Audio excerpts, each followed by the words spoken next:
Hello my friends, welcome to another episode of Warhammer 40,000 Inquisitor Martyr. My name is Wilfred. So in this episode, I'd like to perform a trade-off analysis between the crit stats versus a more flat damage and bleed stat is for me to understand and see as well.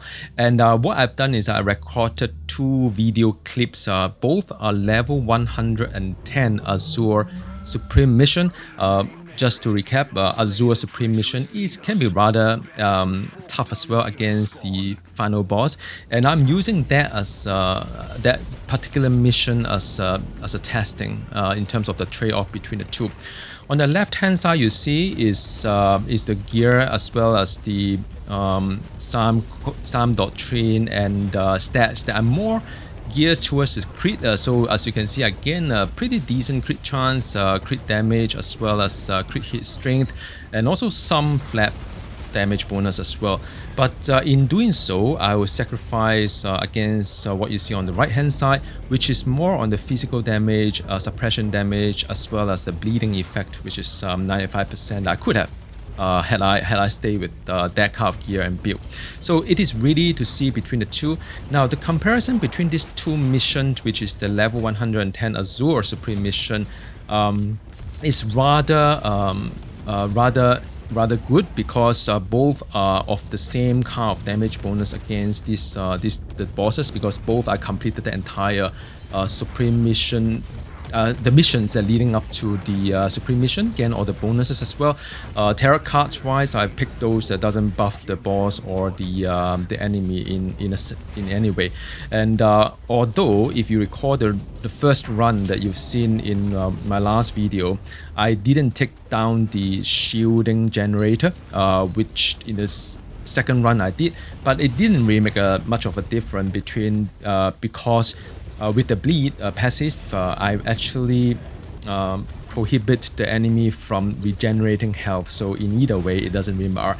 Now, what is interesting on the two run is that I can tell you for sure the crit build is better than the first run that I did.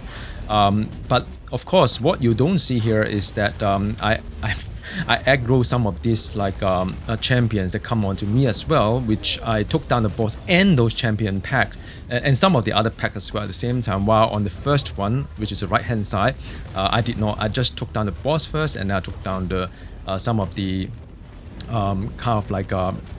mobs, and then I took down the champions with kind of difficulties, so you'll see in just a bit.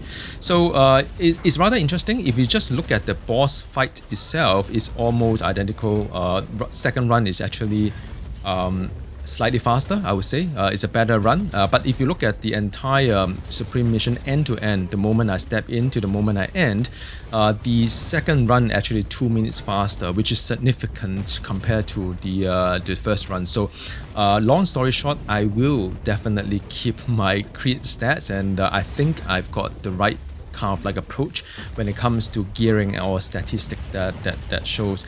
Also the first one, I think I did a better job in terms of mitigating some of this damage go against me, while the second one I took quite a fair bit of damage against myself with the boss. I actually got hit quite a few times, but anyway. So all in all, how does the crit work in this game? You'll see back in the beginning of the video, I show you a tooltip on the crit hit strength, which is the key to how the crit is being built in this game. By the way, this is where all the champions kind of jump in and kind of gang up on me, and I managed to deal with them, all four of them, with the boss as well, on using a crit gear. While on the first run, you'll see later on, I struggle when I aggro them. Anyway, now going back to the crit, how the crit work in this game is that there's first thing first, there's crit hit chance. Crit hit chance is whether your hits will become a critical hit or not. So that's pretty straightforward.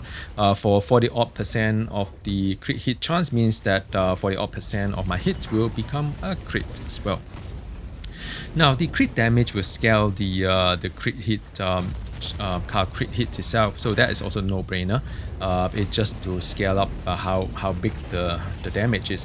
What is interesting is the crit hit strength itself. You can see earlier on is that, say if you have 0 crit hit strength, you only roll a 1 to 100, which then go against the kind of like the category score sheet that you see in the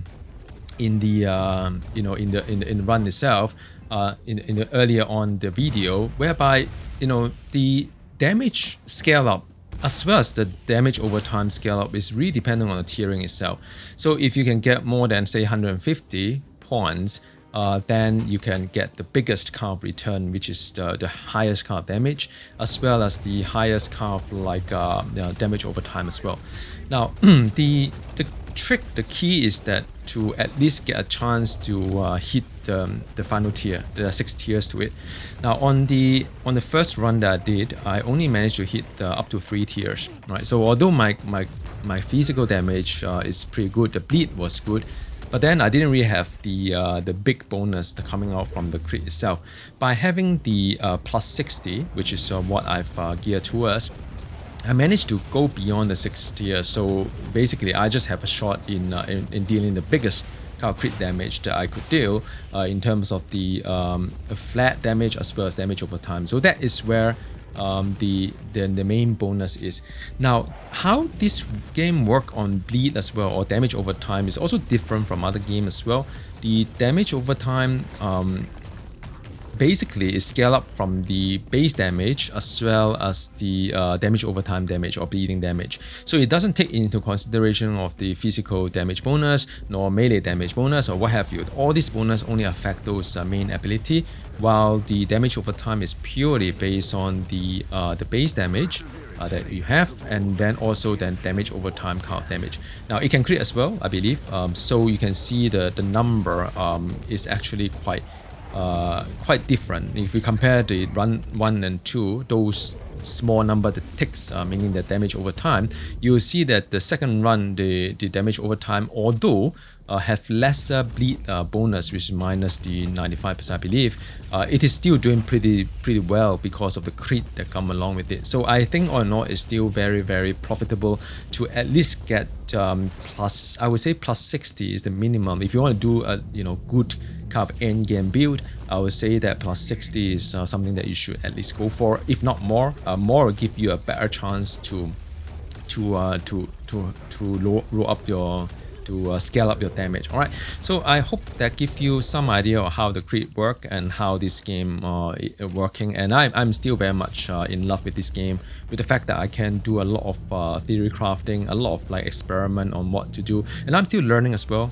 This is my 3rd try playing the Azure Supreme Mission of the entire hundreds of hours playing this game. Azure is one of the hardest, I would say, and I'm still trying to see if I can dodge some of these turret or not. And I mean, I happen to have a very tanky character, but I'm just trying to see if one day I have kind of like cannon, glass cannon, I can still survive by dodging all this kind of damage. So I'm still kind of like trying my best to see how I can do a better job in terms of the run itself.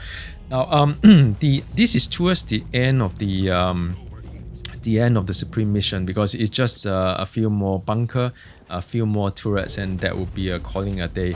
But as you can see, well, probably can't really see clearly, but the smaller window is where my first run is, and it's still going on until even after I've completed the Supreme Mission, after I've selected which are the loot boxes to go for, it is still running over there. So clearly the winner is a very good crit build, will become much better in terms of getting the result that you want to do some of the higher level kind of like content.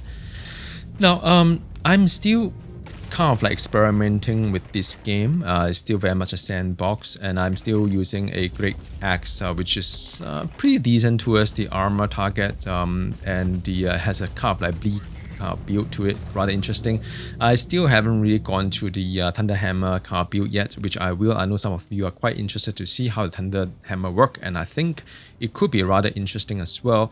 And I haven't really gone to the so-called the Enrage or Berserker token build, which is more of the some people call it end game build, but I'll have to reapproach my entire kind of build philosophy in terms of get to the token build, because I need to get quite a lot of gear change to make use of the enraged token and or the berserker tokens that come along with the the gear, and it'll be a very different kind of gameplay. It'll be very much like how to trigger the enraged token, which I believe is more like when you crit, and then how you make use of the enraged token, how you gear towards having more enraged token or even berserker token, whereby you take a certain amount of damage until the berserker token kicks in while you still survive all this damage. So I think it's still quite a lot of very interesting mechanism I'm going to play. Back to this very run 2, which is second run of the Supreme Mission level 110. I think I got most boxes correct. I only got the one wrong one, which kind of denied me of having the blueprint. But I think that's all right. That's all right. I'm pretty happy with the run.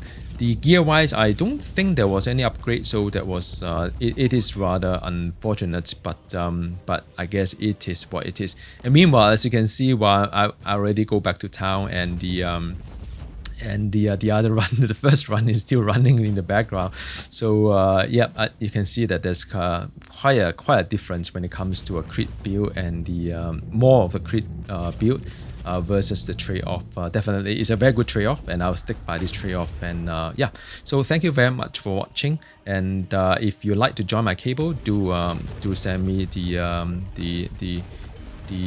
request. I'm more than happy to accept you into my cable, and let's play together. My cable is 2038 Red Riding Hood. All right. So have a nice day. I'll talk to you again soon. Goodbye.